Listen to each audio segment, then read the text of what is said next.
day 5? Day 6? 5. Whatever.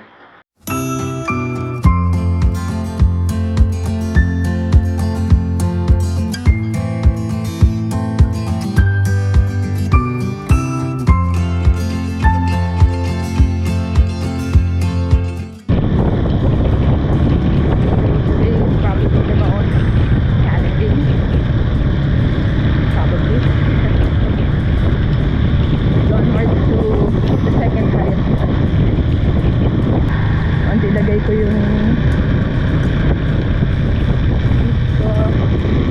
scope agad din sa but fine.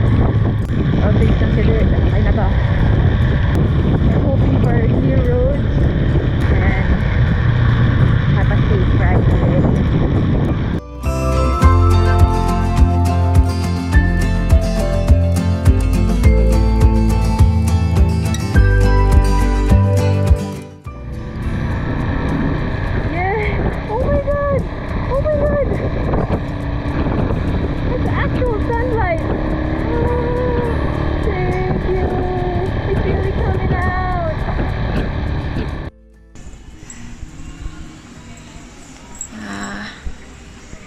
Rest stop for a bit of coffee and whatever else is available. Just run through, I think, 20 kilometers of mostly twisties. At least 20 kilometers. And now 42 more to get to the highest point. 42 kilometers, so kaya lang. And for now, some rest.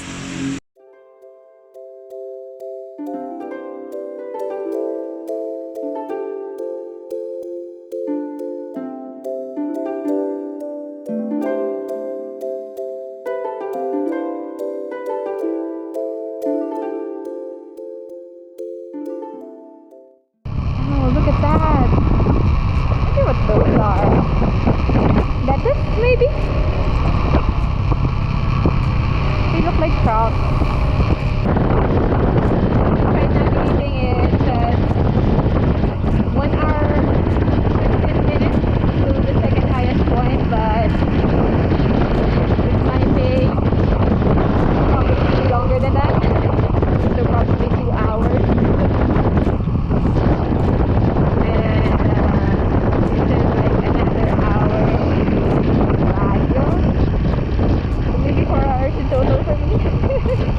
Safe bet. So, see, 1 kilometer at a time. Hey, I'm now in a batan. And look, the fish. I've reached 2,000. Wait, can you see that? 2,000. So I've run 1,300 or so for this whole ride. I've almost tripled my previous odometer. That's not too much kasi ang liit lang naman ang odo before. But still though, achievement na rin sa akin yan. So, I'm happy. Personal goal. The only competition is my previous car. Let's go. The second highest point awaits. We'll be coming around the mountain when she comes. We'll be coming around the mountain. We'll be coming around the mountain. We'll be coming around the mountain when she comes.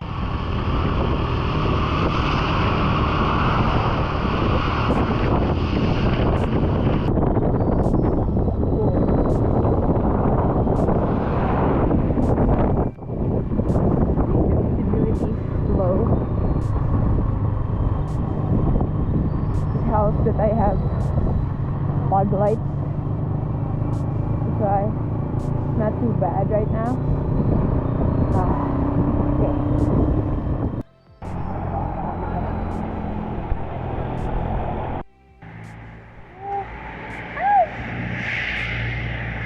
Look at the view! Look at that! There's so much fog. Can't see anything.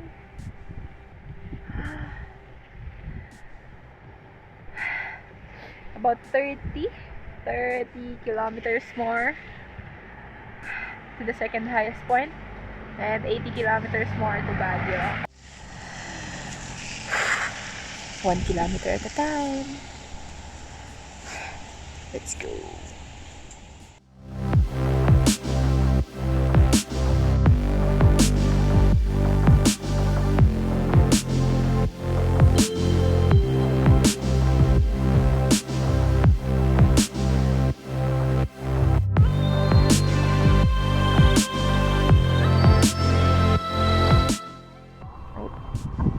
Everybody.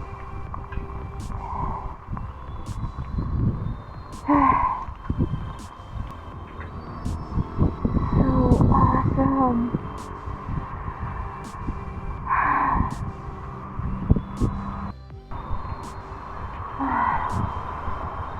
Look at it.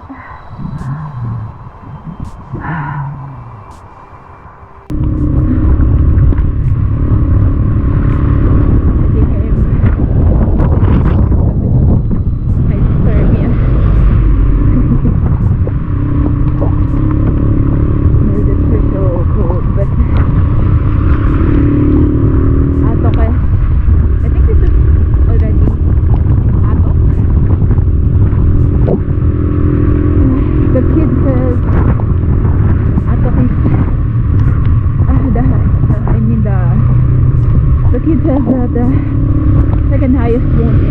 The second highest point is really near. We're almost there. He's nice. He's not overtaking us and actually the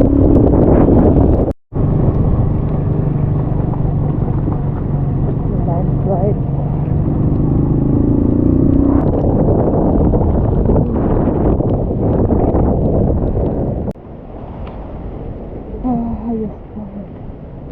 Not really the highest, but the second highest now. Walang view! Oh my god. Sayang. Tara, uminom ng something na mainit. Highest point. Kilometer 53. Apak lagi. Let's drink some coffee. I'm so cold.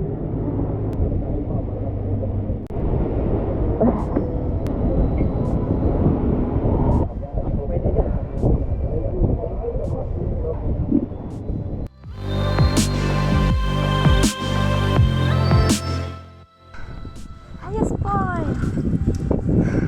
Not anymore, really. That is the second highest point. Kilometer 53. So 53 kilometers from Baguio, from what I understand. Hi, doggy.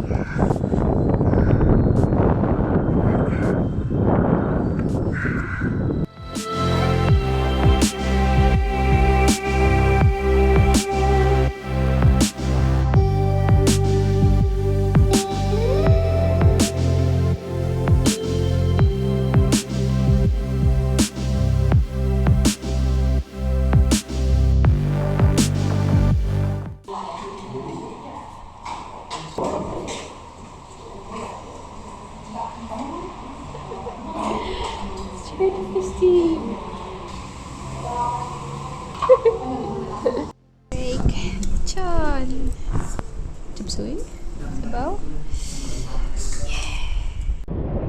We are less than 50 kilometers to Baguio. 33 kilometers to Cebu. I have no idea what Cebu is. Wow! Oh.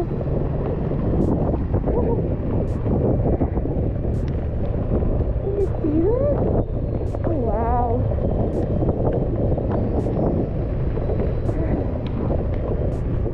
These are awesome.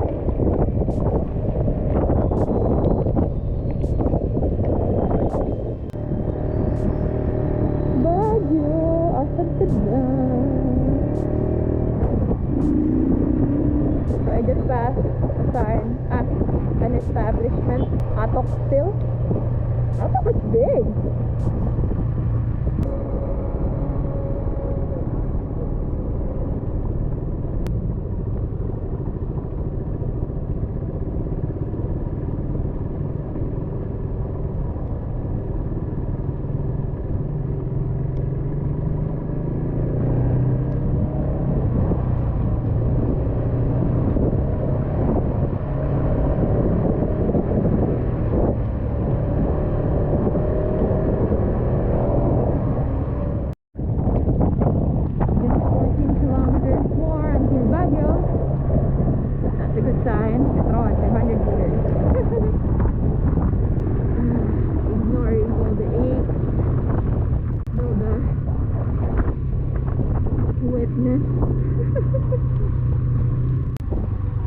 There are lots of landslides. Luckily, they're all passable for me. The rain has somewhat stopped. There's a few raindrops now.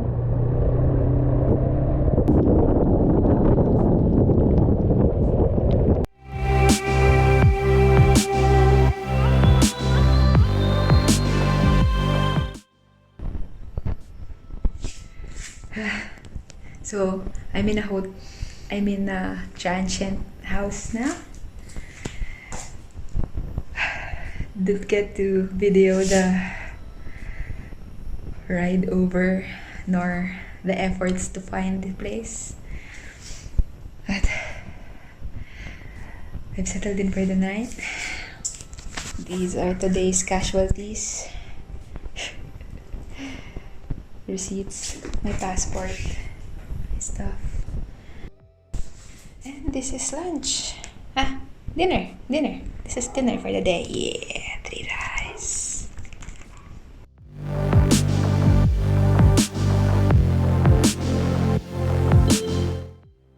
So, this is the place at night. Look at that. I actually have a clear night today. Decided to stay one more night here. Just to have a rest, recover, and I don't know. This place is so comfy. It feels like home. You just don't want to leave.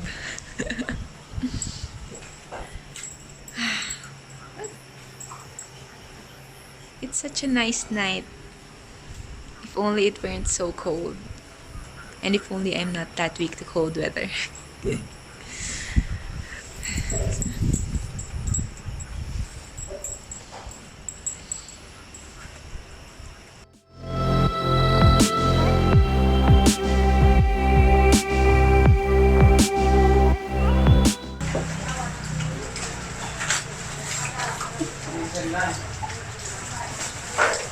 Ka-video kayo? Ay, opo. Ay po kayo. Ay. Bye-bye. Come again.